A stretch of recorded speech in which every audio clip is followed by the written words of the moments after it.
there's good storytelling and there's bad storytelling. And the good storytelling, if using real cinema to kind of introduce all of that storytelling, it's, to me, those are the ones that stand apart. And when I watched Heist, I thought so. I thought that that's really the gold standard of what I think documentary film should be doing now. But do me a favor, and we're rolling. If you want to do the clapper, you can. But I'll know exactly where we left off. But tell me your road to getting to Heist, because I know that you were with Davis Guggenheim for a while and you learned a lot. Tell me about some of the things you've learned since being in film school. And did they just not teach you everything in film school?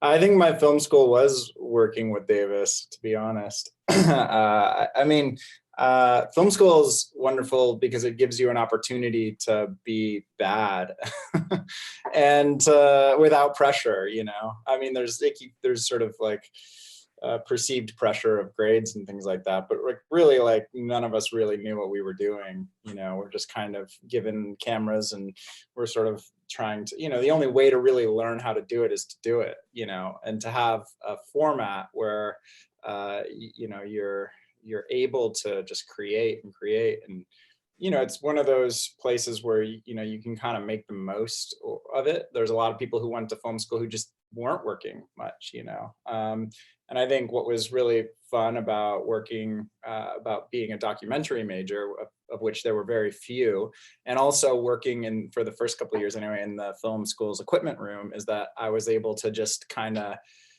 take cameras whenever I wanted, little packages, and I was able to go off and just, I was film the things that I was interested in, whether it was part of school projects or not. I was really into this music club called Low End Theory. I would just go there every Wednesday with my friends because I enjoyed it.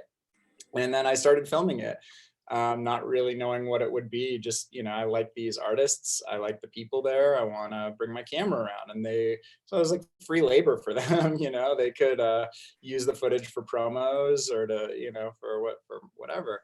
And I was happy to cut little segments for them and just give it over. And ultimately that became my senior thesis, but it didn't start that way. That wasn't the original intent. So I had 4 years to just, make a lot of things and kind of figure out that, this documentary path is what is meaningful to me. I can film the things I'm interested in, without having to get a huge crew together. I can just only depend on myself. I can shoot, I can cut, or, a small team, but like, I don't need to get 30, 40, 50 people, and all of this equipment, and I did that too. I did some narrative work too, but and I could do it in a way that was really immediate with the subject. I felt like I was meeting real people and I was getting this window into their world and into their lives and the things that I was interested in a way that I would have never been able to just as a fan or a tourist.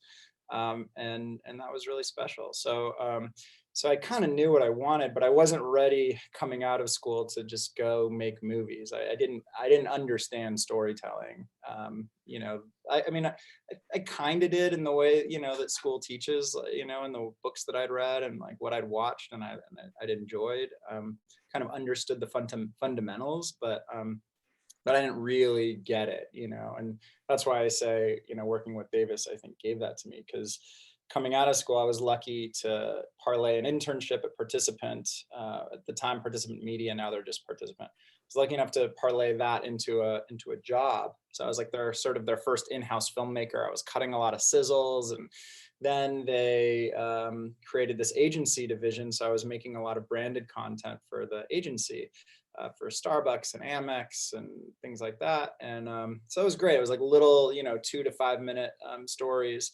And I got my first sort of real documentary there for the 10th anniversary of 9/11.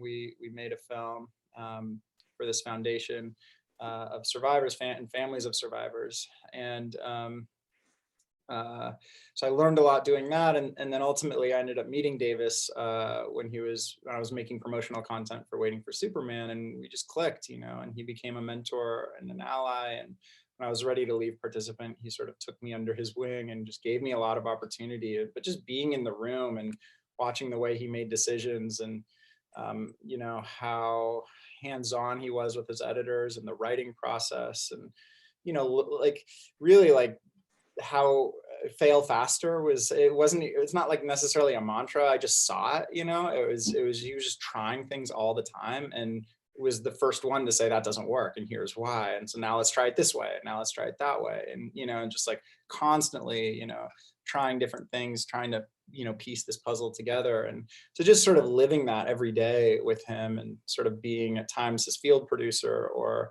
his field director or an editor. You know, I got to wear all the different hats, and so I really grew. And then, you know, when the opportunity to make The Price of Free came around, you know, he obviously, you know, gave me that opportunity to direct it. And you know, and I think that's kind of when I grew up as a as a storyteller in a way. Well, yeah, I mean, directors, and you'll be the first one to know, you're a general. I mean, and you not only are you directing people to do a lot of your bidding on in terms of like the creative end result, but there's a certain kind of, it sounds though Davis was sort of a benevolent general, and he kind of provided an atmosphere that you could flourish in. Is that something that now that you're directing, is that something that you try to live up to give someone else that kind of freedom? Yeah, well, I think that was the big thing for me that he tried to instill, was trusting other people and getting the right people around you that you do trust, to make your ideas better and to bring their own. Because for so long I was so insulated. You know, in high school and in college making docs, and then at Participant, it was just me. You know, I had other people I worked with, obviously, you know, like a small team of a couple, 2, 3, 4 people, and I would sometimes get a little crew together, but like really, like it was me, you know, writing, directing, producing, editing, and maybe I would have an editor who I, you know, I really trusted, but it was really like just this very, very small team. So now to all of a sudden, you know, put, you know, confidence and faith into other people is a hard thing. It was hard for me to sort of let go, and to stop micromanaging. And he also would tell me that, like, you know, his big critique was that, you know, when I got lost in like the big picture stuff, and I sort of, you know, would get intimidated by the hard work of getting the story really clicking on its feet, I would focus on style, and I would focus on the things I was really good at, which are, you know, the minutia, you know, like making the edit look really pretty, or, you know, like just dialing it into a place that I could kind of trick the audience into making them think that the scene is working, you know. And then he would tell me, okay, take out all of the music and sound effects that you just put into the scene and let's watch it. And then we'd watch it, and he'd be like, do you think it's working? And I'd be like, no. And so, you know, it's like, yeah, well, you tricked everyone into thinking it was working because you put a certain kind of music, and you were kind of, you know, finesse the edit in such a way, but really the storytelling's not there yet. So let's diagnose the problem and go fix it. And then you can go back, you know. And he would always say, it's like when you're building a house, your foundation has to be solid. The bones have to be solid before you put up the crown molding and paint it. And you sometimes worry about those details first, you know. And so I think, you know, that's the, yeah, now that I'm in this position, it's I think I'm better at you know, empowering other people and just welcoming everybody's ideas, you know. And from the, you know, my collaborators here to the PAs in the room and the interns in the room, you know, I want to hear their ideas too. And I want to talk about Heist, because though you executive produced that as well as directed one episode. So yeah, one story, 2 episodes. I was the showrunner, so I brought the concept to my partners at Dirty Robber. I ended up showrunning it, and I like found all of the stories. I went and shot all of the interviews, and then when we got into the edit, you know, I brought on. Well, I mean, they were involved from development, so I shouldn't say I brought them on later, but they came on to direct once we got into the edit, you know, and then they really shaped the edit. And but I was, of course, you know, as the showrunner, you're sort of overseeing, you know, every aspect of production across all episodes. Was that your first time as showrunner? Sure. Yeah. Wow. Learned a lot. Yeah. Yeah, you look older. I feel it. I got a few more gray hairs now. or that could also be your son, you know. But no, but he brings all the joy. There's no stress know. there. He relieves the stress. People who move out to LA who really did not grow up in the shadow of Hollywood, who will dabble and they'll get into different aspects of the industry. But would you say that you knew exactly what you wanted going into it? Not until, no, I mean, I grew up playing basketball and I didn't really know what I wanted. And then I blew out my knee and I couldn't play anymore. And then I started hanging out with new friends who were just more artistically inclined, and, and I started making, little silly short films and whatnot in high school. And that's when I was like, oh, this is something I really love. And, I would just stay up all night editing, and it really became a passion. And so then I wanted to go to film school. And if I didn't get into film school, I probably would have gone into psychology. Probably would have gone to University of Oregon, and I probably would have, studied psychology, because that was the other thing I was passionate about at the time. I did this internship in high school for this program called Teen Line. So it's sort of like a teen helpline. And people who are experiencing whatever could call in and basically get like peer-to-peer counseling. So I was doing that in high school, and I really enjoyed that. So I sort of felt like that would be my path if I didn't end up pursuing film. And luckily I did get into Chapman, and and so I did pursue that. But even then, like, I knew I wanted to be a director, but I didn't really know what that meant. And so I just felt like I needed to learn everything. So I was like, I took only one directing class and one editing class, and I was taking marketing classes. I took 3 cinematography classes, and and producing. And I just felt like, if you're going to direct, you have to understand every aspect of the business. I took an internship in marketing because I wanted to learn that side of it. And my dad, I remember, and some friends were like, you got to pick a lane, But I just knew that nobody comes out of film school and just directs movies, it's so rare. I mean, some do, but it's so rare. And I wasn't ready for that. So I was like, I'm just going to learn everything, and we'll see. And it worked out for sure. But, a little bit of right place, right time, a little bit of luck, and a lot of hard work. And, and here we are. So here we are. No, but there's no, what really blew me away, and I alluded to that in the beginning, I still, whenever I was looking on a real estate website, just at neighborhoods, and just seeing all the drone shots and all the things that are accessible. When I went to college, it was just before the internet came out. It was before digital video.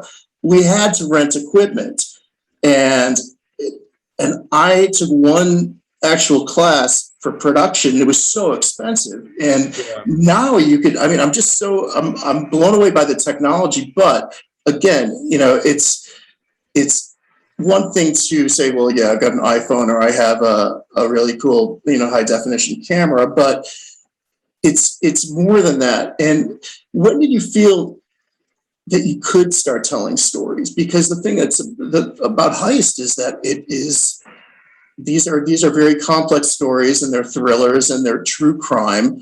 Was this was true crime the area that you thought you could tell the best story? No, it was never about true crime. I mean, I'm sort of a fan of the genre somewhat, but not a voracious fan in the way that others are, where they just, everything that comes out they have to see.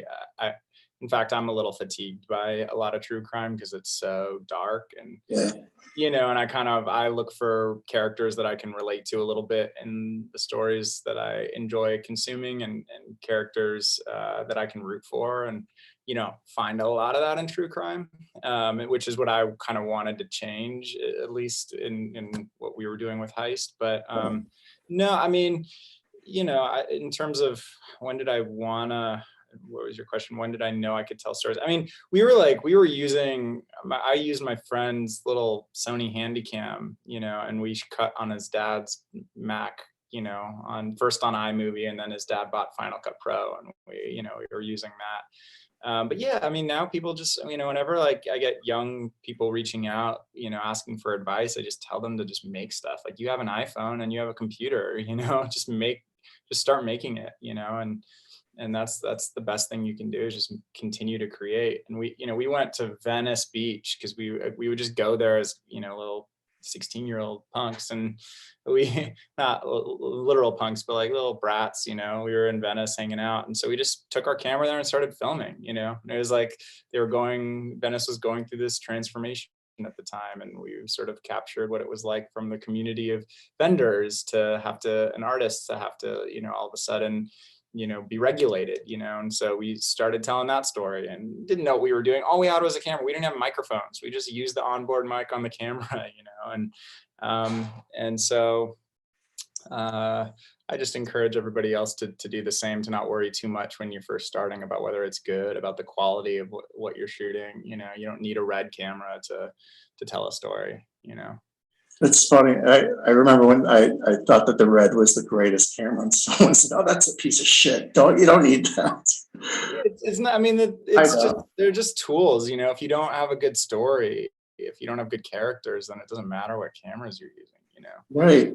If you have a drone, like that doesn't matter. You know, so I know, but I still get excited about that. I mean, I haven't seen any drone porn yet. You know, there's something, then again, I'm not really looking for it. What's that? You know, the drone, you know, I might be, but the drone would actually have to be it'd be the third character. It would be like, you know, when all those blowhards who are getting interviewed about a movie about New York, they'll say, New York City is the third lady. It's the right.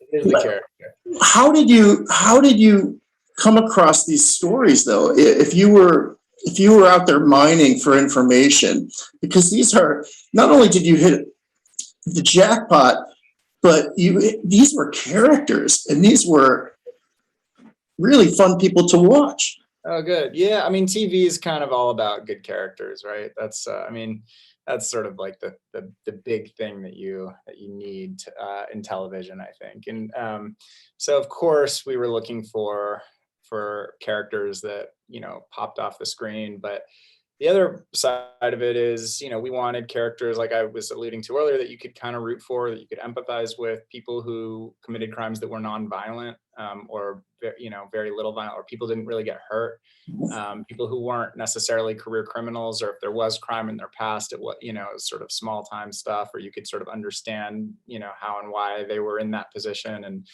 that was, I think, the big breakthrough was, you know, when we pitched the show, we pitched it as a pure anthology. So 6 episodes, 6 stories.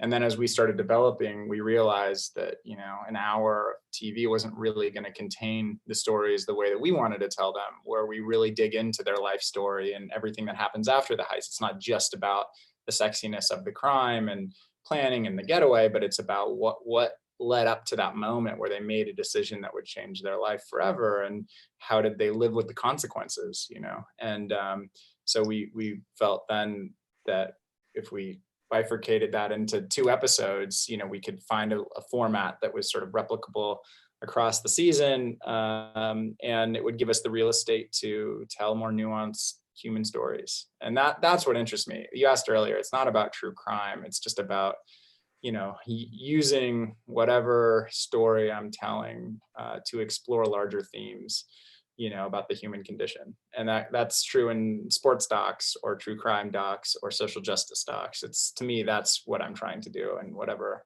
I'm making. Have you ever directed one of those? Maybe not one of those 30 on 30s, or are those done? Sorry, what's the question? I think there were these great documentaries, and I think that sports television is the greatest production. Oh man, I'm gonna interrupt you. You have to see the new series on Netflix called Untold. There's 2 episodes out now. The first one's on Malice in the Palace, and the second one's on Christy Martin. Oh. It's made by the guys who did Wild Wild Country, the Way brothers, and shot by the same guy who shot our series. I've been hearing about it for a couple of years, and it's finally now coming out, and they are Incredible. Who's your DP? His name is Adam Stone. Oh, he was great. and he's fantastic. So he shot Wild Wild Country, and then he comes from a narrative background. So he's Mike Nichols' DP. So he shot Take Shelter, Mud, Loving, Midnight Special. He's obviously got a lot of chops, and I wanted somebody that could, shoot all of the series from beginning to end, all the doc stuff, all the recreation stuff. Sure. So it would be one unified voice, same Yeah. camera, set of Same lenses, tone. same tone, feel like it's coming from the same world. So when we're switching from the doc stuff to the narrative stuff, it doesn't feel like we're now in a different world. It all feels like it's united by the same voice. And yeah, he was a great partner. Oh, the actors were fantastic. I mean, I'm sure anybody who's seen, I can't even, I don't want to, I think that calling these reenactments would be denigrating, because there was something. Word, right? Yeah, it's reenact. No, these were real actors. I still couldn't believe that the woman in the first episode wasn't the real woman. I mean, she owned it. And are you talking about in the interview or in the interview? Yeah. That's good. And it's a polarizing thing. Some people really didn't like that. Really? Yeah. I mean, it's a few people, but it was not that they didn't like her performance, just that they felt, because I think universally, people agree that she did an incredible job. Lisa really just owned the role, and it was her first role in 20 years. She'd sort of given up. She did a lot of acting, when she was younger, did a lot of soaps and stuff like that. And she's just been out of the game for a long time. And this is sort of her way back in. And she really just lived and breathed the character, and I think she locked herself in a hotel room for a week leading up to the shoot, just to get into character and get those lines, just, get Heather's lines, sort of into her blood. And maybe you're onto something. I think you should only start casting people that have not acted in decades. Well, that was the thing. I mean, there were, we wanted somebody who felt real, who was real, who could identify with the character. And without going into detail, she did. There were parts of her life that that she saw in Heather. And so I think when the words came out, I told her, don't, I want you to capture Heather's spirit and energy, but I want it to be your performance. I want it to be your, I want you to come out, too. Because if you're just trying to copy, it's going to feel like that, the audience is going to pick up on something off. And, so it was about trying to capture, parts of Heather's spirit, but still making the performance its own, and so, yeah, so she was great. But to go back to what I was saying, I think some people just felt like, if some people felt duped, some people felt like they were going along for this ride the whole time, and then it's like, oh, it's not even the real person, and it's frustrating for some people, which I understand, but we had to make a choice when Heather said that she just wasn't comfortable being on screen, what to do, and our options were blurring her face, but then I felt like you wouldn't connect with a character over 2 hours, especially because she's such a singular voice. We don't have any, we obviously don't have Roberto Solis, so we had to lean on her heavily, or an actress. Or the third thing we considered for a little bit was like a deep fake, where you face map somebody else's face onto the real Heather, but that just got really expensive and messy, and we weren't convinced that over 2 hours or hour and a half or whatever, that it would really be convincing and it would hold up. So you would have bankrupted the studio.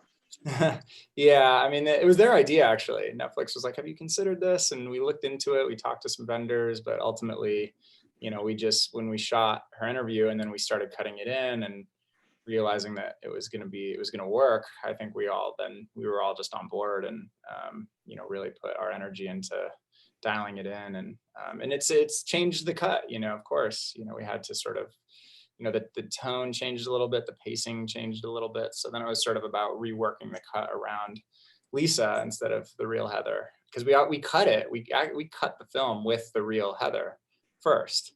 We got it about like 80%, 85% of the way there with the real Heather, so we knew exactly what what words we were going to be using and how she delivered them and everything else before we brought Lisa in. That's so stunning that that actress or actor had not worked in that long, because she was really natural. I mean, it blew my mind. Now, was this the first time that, now it's one thing to delegate and be that benevolent director. I've never seen you on set. You might be like Patton for all I know. I don't know.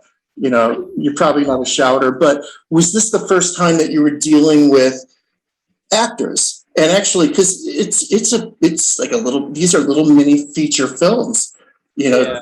2 hours here, 2 hours there, but also directing. You were directing the live action stuff too. Was that something new? Well, so for the recreations, we had a director named Isaac Ravi Shankara, who I worked very closely with. And so we were on set together, like side by side most of the time. And then the times that we split up were, we did have a B camera on set for, you know, maybe half the days. And I would go and direct the B camera stuff. And while he was with the A unit. And so, but most of the time it was just us, you know, side by side with each other. So, but it's an interesting dynamic because, you know, I did a lot of the casting before we brought Isaac on. And obviously, you know, I'd already, you know, hired Adam. And so it's sort of like, I sort of gave him the team in some ways. He brought on, you know, the production designers and a couple of people, but, you know, I think he's sort of typically used to, you know, building something from the ground up. So it's sort of, I think, a learning process for both of us. Also too, like, you know, he's trying to serve my vision, our vision, you know, as opposed to his own, but still bring his own ideas. And that's going back to what you were asking about before about, you know, just collaboration and putting trust into other people. But, you know, he's great. He's really easy to work with. And especially when it came to, you know, just all of the prep and planning, you know, that's where it was less, you know, about, I think for me, you're asking about like your first time working with actors and everything else. Like that wasn't as much the issue for me. It was, I think, you know, planning, the planning that went into pulling this off, essentially trying to shoot like 3 movies at once, you know, locations for 3 different stories, actors for, you know, all these different scenes. Like we shot it all one on top of the other, you know. And so that's a lot, you know, it's a lot of water to carry.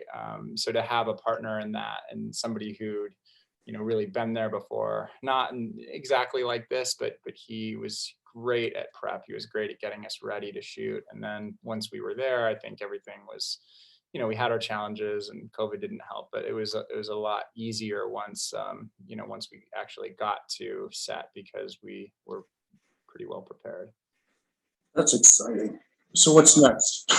Oh man, we'll see. Well, that's cool. Again, you know, I remember reading somewhere that there was an actor who was very critical of Dick Cavett for writing his memoir when he was 31 years old. You know, it's actually a fantastic book, Cavett, but you're just starting out. But it's exciting, and I'm excited for you. And I was, you know, when I bring up all of the bells and whistles and aesthetics and all that kind of stuff, what I really mean to say is that it's not busy. It's just, there's humor in it. There's humor in the cuts, and I just, you know, I'm proud of you. I'm looking forward to being there for the rest of your career. Oh, thanks, man. Yeah, we'll see. You know, I got a lot of irons in the fire, but you know, I still feel like I'm finding my voice. I still, you know, I think it's a constant search, and you know, I feel, you know, really confident in my ability now, which is a nice feeling to have. But I'm still kind of, you know, I think Heist is the style I wanted it to be, but it's not necessarily the style that I'm going to bring to everything I do. And so, you know, finding that voice that, you know, that remains consistent throughout all the work, even as the work changes and the tone, or this, you know, maybe it's more like the tone that remains consistent, but as the style changes, I don't know. That's kind of what I'm still kind of developing and searching for, and maybe that'll be a lifelong, you know, evolution. But yeah, it's exciting to be here to finally have something out in the world that, you know, we pitched the show when my son Hank was 5 days old, and Now he's almost 2.5. So it's, it's sort of been fun to watch them grow together. Oh, yeah. And now, I'm editing something right now. That's why I'm in this dark cave. I'm editing this Magic Johnson series. Oh, that's right. One of the episodes for that, but we'll see. In terms of the next big one, I'm developing a lot of really exciting projects right now. So that's good because you care. It's not. I haven't seen one Boxcar Bertha in your work. And Boxcar Bertha was Scorsese's first movie for Roger Corman. Right. Nothing like his to use a big word, his oeuvre.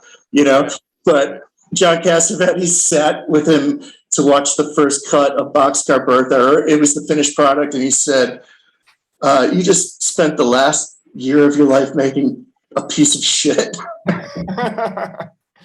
Oh man, well I hope I have friends as honest as Cassavetes that would tell me if I did. Listen, I wouldn't have reached out had I not been. So I was going to watch it, but when I saw it, it was inspiring to me because I like to see the way directors are dealing with hackneyed storytelling methods. And so the world's not so bad. I'm not a cynic. Everything's great. It looks like you're happy too. Hey, I'm trying. Sometimes it's a struggle with everything going on in the world, but I will say, speaking, you brought up Cassavetes, he has a quote which I don't know by heart because it's very long, but it's about originality, and it basically starts with steal everything. That nothing is original, Right.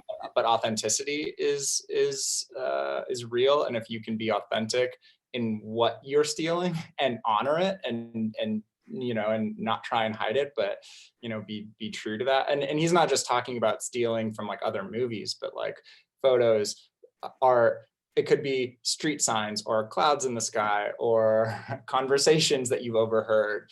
He's literally talking about like everything around you can be a source of inspiration, and take from that and make it your own. And if you can do that authentically and it speaks to your soul, you'll make something authentic and original. That's sort of been a bit of a guiding light for me. Well said. That was great. You don't have to. I don't even need to see the original quote. It's like the Rolling Stones and all the great rock and roll music. It's so. Well, you're on the path, and I'll be following you like a hawk. Thank you. That's to everybody, man. We'll talk soon. Okay. Catch up soon. You're the best. Bye, buddy. All right. Cheers. Ciao.